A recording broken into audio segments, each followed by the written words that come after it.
Okay, so this video tutorial is going to address something that we didn't have a chance to do when we were looking at the Modern Language Association bibliography, because we couldn't really find information on, say, something as specific as coffee and Pope's Rape the Lock. So what we need to do then is go to the catalog and use that as the place where we're going to search for contextual information about coffee, say, in the 18th century. So this was our mark list, right? And you noticed, as I said earlier, that there weren't very many specific references to particular luxury goods, particular commodities. This one has information about advertisements. Okay, this one has information about China, but nothing here about coffee. Okay, so we need to find some information about coffee that we can then fold into our research on Pope's Rape the Lock. So we want to go to the Aladin catalogs, not the databases, but the catalog. So click that. Make sure you're logged in. If you're not, it will ask you to do so. And let's just see what's out there on coffee. And search by keyword. We're going to get a lot of materials, almost 4,000. Okay? But take a look at this, and it'll give you a sense of what we need to do to narrow this down. A lot of these are fiction, stories, novels, poems, Saltwater Empire. There's a lot of stuff that's not critical.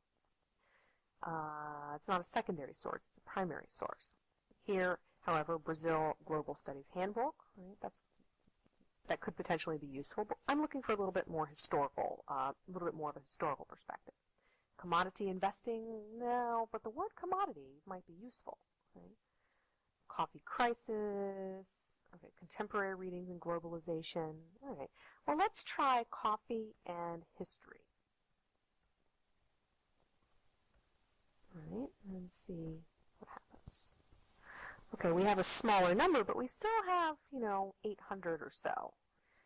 Brazil, Global Studies Handbook, History of Food. Okay, so we've kind of eliminated the primary sources, the poetry, the novels, the stories, things like that. Okay, we have an interesting phrase here, cultural history.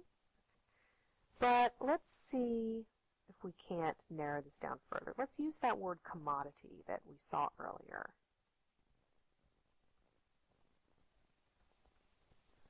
Right. Okay, now this is looking more like it. 12. Starbucked. Doubles, that's not really what we're looking for.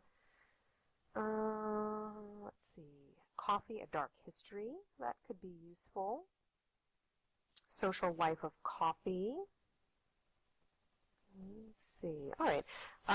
Good. Forces of habit, drugs in the making of the modern world. That might be interesting. I'm going to go ahead and mark these and see if I can just keep them for later. Social life of coffee, coffee, a dark history. Okay, let's take a look at this. Let's take a look at social life of coffee. Now we notice that this is available at American University, but when we scroll down, we'll notice a couple other things. We've got a little summary. The origins of coffee drinking in coffee house society, which is very important. And notice this language here, commercial and consumer revolutions in Britain during the long Stuart century. This is during our period, so we might really want to take a look at this.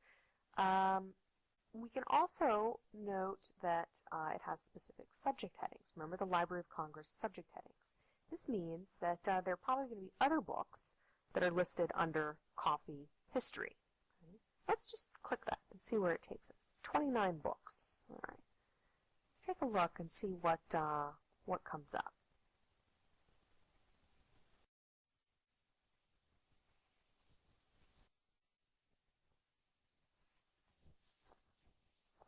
Okay. Social life of coffee again. All right. Quite a bit of interesting material here. The Romance of Coffee, that's from 1948, so we might not really want to look at that just yet.